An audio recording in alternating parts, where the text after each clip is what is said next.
Shalom, frères et sœurs, je vous salue dans le beau et précieux nom de notre Seigneur Jésus. Nous rendons grâce au Seigneur qui nous permet aujourd'hui encore de venir nous mettre à sa disposition, parce que le Seigneur est celui qui dispose de notre temps, de nos vies et de tout ce que nous avons, tout ce que nous sommes. Que son nom soit magnifié. Je rends grâce au Seigneur pour chacune de vos vies. J'espère que les vidéos passées sont en train de vous rendre ministère, bien sûr. J'espère aussi que vous n'avez pas gardé par-dessus vous ces vidéos, parce que ce ne serait pas bien fait de les garder. Partagez avec quelqu'un. Partagez avec quelqu'un. Dans tous les cas, j'ai des retours. J'ai des retours de personnes qui les écoutent, qui sont intéressées, qui veulent en savoir plus. C'est pourquoi cela nous encourage. Quand je dis nous, c'est toute l'équipe qui est derrière tout ce que nous faisons, parce qu'il y a des gens derrière ces caméras, il y a des gens qui font beaucoup de choses dans les coulisses que vous ne voyez pas, mais c'est moi que vous voyez. Alors je prends ce temps pour les remercier, vous tous qui mettez la main à la poche, qui contribuez à cette œuvre afin que cette œuvre continue d'exister. Je vais prier et puis je vous reviendrai derrière. Seigneur, nous voulons te rendre grâce pour ce moment que tu nous donnes, que tu nous accordes, de venir nous mettre encore à ton service. Nous voulons, Seigneur, reconnaître que sans toi, nous ne pourrons pas mener à bien, nous ne savons pas mener à bien les projets, Seigneur, qui te regardent.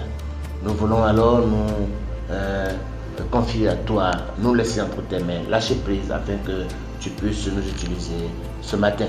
Fais-le pour ta gloire, bénis quelqu'un au travers de ce ministère. C'est dans le nom puissant de notre Seigneur Jésus nous avons prié. Amen. Alors qu'il vous souvienne que nous sommes en train de parler de cette série « Demande-moi quelque chose que je vais te donner » ou « Demande-moi quelque chose ».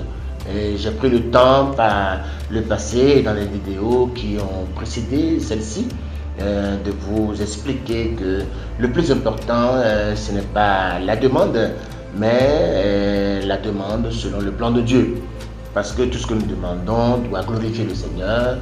Et j'ai aussi pris le temps pour nous dire dans les dernières vidéos que nous ne sommes pas obligés de tout demander au Seigneur, avant que le Seigneur, dans sa souveraineté et en tant que Dieu, en tant que Père pour nous, ne nous vienne en aide, n'accomplisse ses desseins sur nous, si bien sûr nos voix le glorifient, si l'agrée nos voix.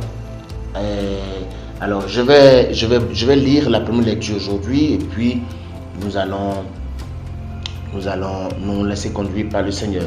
Marc 10, je lis à partir du verset 35.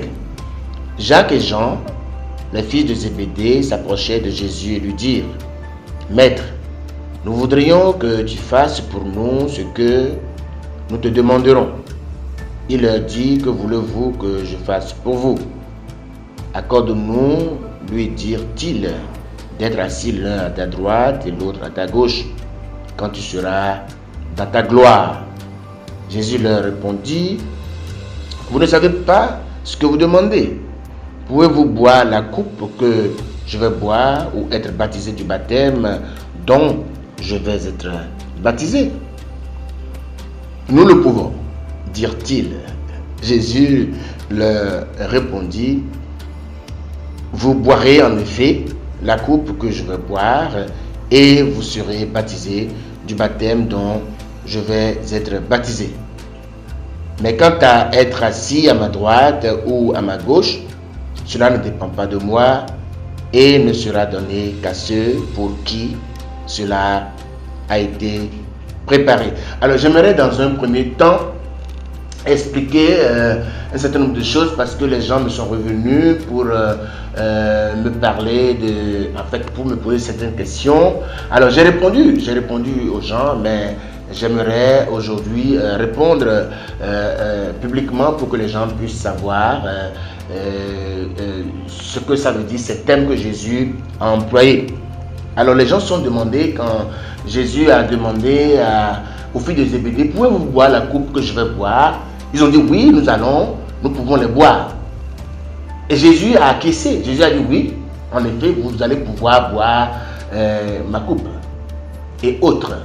Alors les gens m'ont demandé: Mais comment est-ce que comment sera-t-il possible que Jean et Jacques, les fils de Zébédée,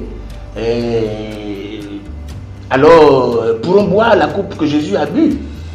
Alors, je vais vous expliquer par rapport à la coupe et je vous expliquerai aussi, je vais vous expliquer ce que la coupe veut dire et ce que le baptême veut dire. En fait, la coupe symbolise tout ce que vous payez comme prix. Tout ce que vous payez comme prix en étant, bon, voilà, mettons ça dans notre contexte, en étant, en étant chrétien, d'accord? Je suis, bon, maintenant, un instrument de la main du Seigneur et je dois payer un certain nombre de prix. C'est ma coupe. Jésus, il est venu, alors il devrait mourir, mais il devrait payer un certain nombre de prix. C'était sa coupe. D'accord? Maintenant, la coupe représente, comme j'ai dit, tout ce que vous payez comme prix pour pouvoir accomplir votre destinée.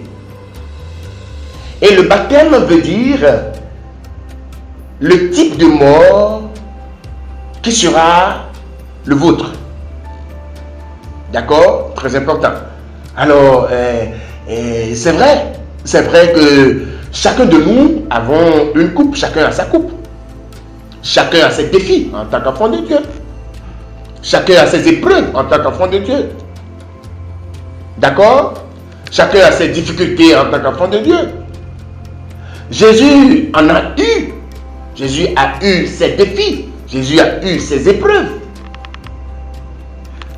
Les disciples aussi, les apôtres aussi ont eu leurs défis. C'est pourquoi Jésus a dit, oui, d'accord, vous boirez la coupe. Donc moi j'ai mes défis en tant que Jésus.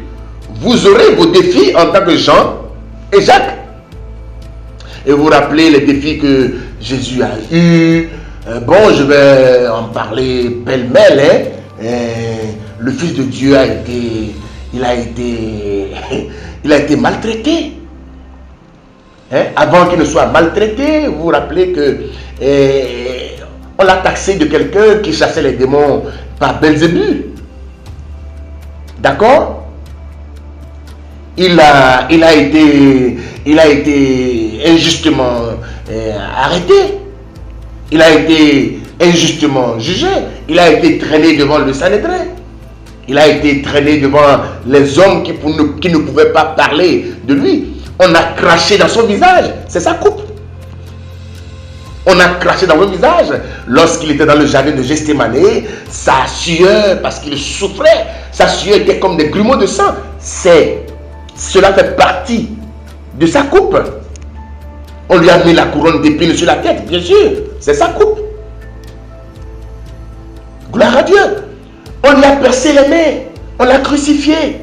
On lui a percé les mains. On lui a percé les côtes. On lui a percé les pieds. C'est sa coupe. Donc en réalité, comprenez que si Jésus a été appelé pour accomplir une destinée, nous aussi nous sommes appelés pour accomplir une destinée. D'accord? Très important. Maintenant, pour accomplir ta destinée, en tant qu'enfant de Dieu, il faut bien que tu sois conscient de ta coupe et que tu la boives.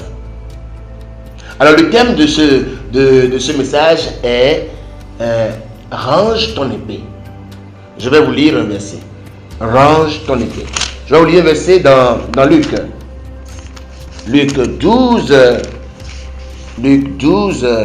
Je lis le verset 49. Je suis venu jeter un feu sur la terre. Combien je voudrais qu'il soit déjà allumé. C'est Jésus qui parle. Il y a un baptême dont je dois être baptisé. Et quelle angoisse pour moi jusqu'à ce qu'il soit accompli. C'est Jésus qui parlait. Il a dit, je suis venu jeter le feu sur la terre et je suis pressé que ce feu s'enflamme tout de suite. Gloire à Dieu. Gloire à Dieu. Il dit, je suis venu jeter un feu sur la terre et je suis pressé que ce feu s'allume tout de suite. Bon, quand il parle comme ça, de quoi veut-il parler? Regardons le verset 51. Pensez-vous que je sois venu apporter la paix sur la terre? Non. Vous dis-je, mais la division. En effet, désormais, s'il y a 5 personnes dans une famille, elles seront divisées. 3 contre 2 et 2 contre 3. Le père contre le fils contre le père, la mère contre la fille et la fille contre la mère, la belle-mère contre la belle-fille contre la belle-mère. Pourquoi? Tout ça à cause de Jésus. Dans une famille, tous ne recevront pas Jésus. Non. D'autres seront de notre bord et d'autres seront aussi de notre bord. Alors, j'ai dit, le thème c'est range ton épée. Tu me souviens que Jésus avait dit à Pierre, il a dit à Pierre, quand les gens sont venus arrêter Pierre et Jésus, Pierre a sorti son épée et il a coupé une oreille à quelqu'un. Et Jésus va lui dire, mais range ton épée dans son fourreau. Range ton épée. Parce que si tu ne ranges pas ton épée, je ne vais pas accomplir ma destinée. Gloire à Dieu. Et il va dire, ne penses-tu pas que la coupe que le Père m'a donnée, je ne vais pas la boire? Donc il y a des coupes que le Seigneur nous donne, que Dieu nous donne de boire. Il y a des chemins sur lesquels le Seigneur nous donne de passer. Et nous devons passer par ces chemins. Jésus va dire à Pierre, range ton épée parce que si tu ne la ranges pas, mais tu vas m'empêcher d'accomplir ma destinée. Tu vas m'empêcher de boire cette coupe-là que le Seigneur a voulu que je boive. Oui, parce qu'il y a des coupes que nous voulons boire, coûte que coûte. Il y a des coupes que des gens veulent que nous prenions. Il y a aussi des coupes que Dieu veut que nous prenions. Donc, la coupe que Dieu veut que tu prennes, ça fait partie de son plan pour toi, afin que tu accomplisses ta destinée, afin que tu accomplisses une destinée. Et Jésus va dire à Jean et à Jacques, oui, vous allez aussi avoir une coupe, et vous allez aussi mourir d'une certaine manière. Oui, et ils ont tous souffert. Ils ont tous souffert à leur manière. Qui vous souviennent comment Jean a connu la mort. Comment a-t-il connu la mort? Si vous avez bien lu par rapport à lui, vous comprendrez que Jean est mort dans